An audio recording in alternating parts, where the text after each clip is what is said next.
प्रभु ने प्रण किया थे, वीरों के बीच में पता था कि श्री कृष्ण अस्त्र ग्रहण नहीं करेंगे। दुर्योधन ने जब देखा कि 10,000 महारथी रोज भीष्म जी मार रहे थे, प्रण किया था कि महारथी मारूंगा 10,000, पर पांडवों को नहीं। अगर वो सलाह पूछेंगे तो मैं उसी समय उनको बचने की सलाह भी दे दूंगा, पर पक्ष तेरा लूंगा। बहुत बार कहा तो उनका अगर कल मैं जीवित रहा, कल पांडवों का वध अवश्य हो जाएगा। अब भीष्म प्रतिज्ञा दुर्योधन ने मान लिया कि विजय श्री मेरे चरणों में आ गई। खबर वायु की तरह फैल गई। पांडवों ने सुना, जो भी नहीं रहेगा उनके दिमाग में। जब द्रौपदी जी ने सुना तो उनको बड़ी व्याकुलता हुई, प्रभु हमारे और मुझे वैधव्य सहना पड़ेगा, इतना तो कष्ट सहना पड़ा। सीधे गए तो देखा कि प्रभु ऐसे टहल रहे। पहले पांडवों से पूछा, तुम लोग सो रहे हो, तुम्हें पता है? भीष्म जी ने क्या कहा? बोले हाँ पता है। तो तुम्हें नींद क्यों आ रही? बोले आप जो टहल रहे हो ना, इसलिए मुझे नींद आ रही। आपको चिंता है, मुझे क्या चिंता है? उतने में द्रौपदी जी पहुंच गई। बोली प्रभु भीष्म प्रतिज्ञा है, आप जानते हो। द्रौपदी की दासी का वेश धारण किया। अब वो दुर्योधन वहां से निकला था तो जितने भी पहरेदार थे सबको ये था कि शायद ये दुर्योधन की पत्नी जा रही हो प्रणाम करने के लिए, इसलिए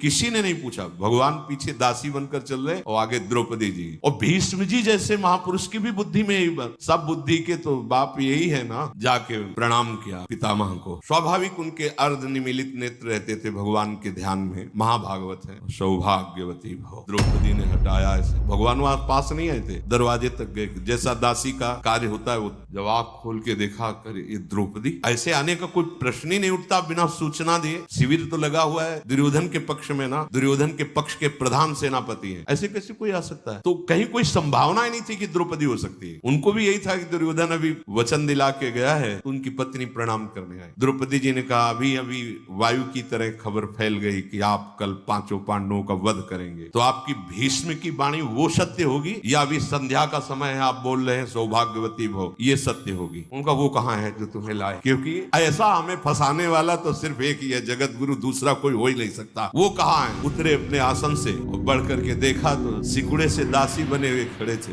अंदर से तो बहुत की ऐसी परिस्थिति में फंसा दिया। और ऐसे वस्त्र पकड़ा द्रौपदी की, दासी की वेशभूषा में जो चुनरी, ऐसे किया तो द्रौपदी की पादुकाएं गिरी। क्योंकि पादुका उतार कर भीष्म जी को प्रणाम करने, तो भगवान ने जो दासी का जो वेश रखते हैं वैसे ही आचरण करते हैं। दासी के जैसे पादुका स्वामिनी की लेकर ऐसे जब गिरी, भीष्म जी के आंसू आ गए। और द्रौपदी से कहा, बेटी ये अखिल कोटि ब्रह्मांडों के स्वामी जब तेरे लिए इतना कर सकते हैं, तेरे सुहाग को कौन छू सकता है? काल की भी ताकत नहीं। बड़ी देर भाव में मगन रहे भगवान की ये बात।